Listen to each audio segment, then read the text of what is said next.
யதார்த்த யோகி செகான்ஜி பதில்கள். கேள்வி 10. பாதுகாப்பற்றவனுக்குத்தான் பிரம்மத்தின் பிரியத்தை பெற முடியுமா? ஆம்.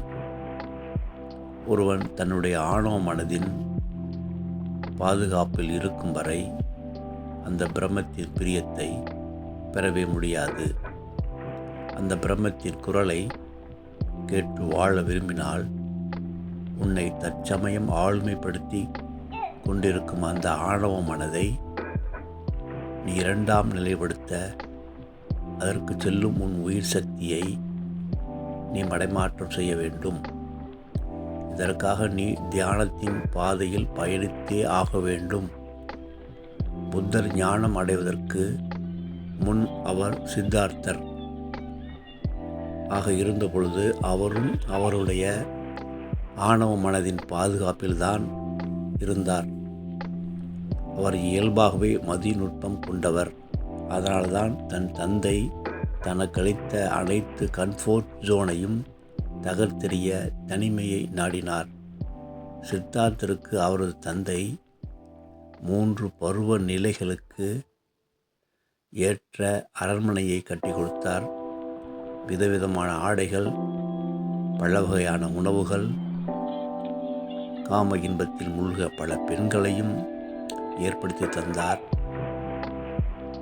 இவர்கள் அனைத்தையும் தன் விழிப்புணர்வால் புறக்கணித்தார். பாதுகாப்பற்ற காட்டிற்கு சென்றார். அங்கே புறத்திலும் பாதுகாப்பில்லை.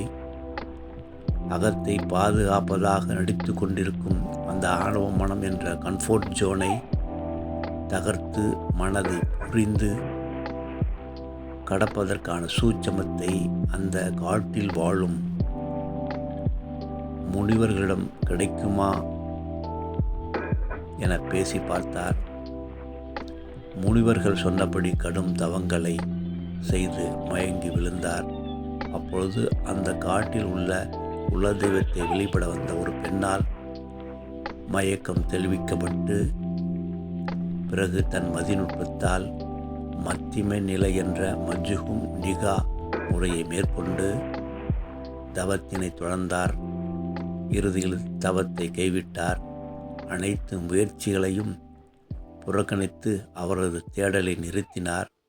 அவர் தன் தேடலை நிறுத்தியதும் அவரது ஆணவ மனம் அடங்கி உணர்வு மனம் உயிர்த்து அவரது பிரம்மத்தின் குரலை கேட்டு அவருக்குள் அவர் ஞானம் சித்திக்க பெற்றார்.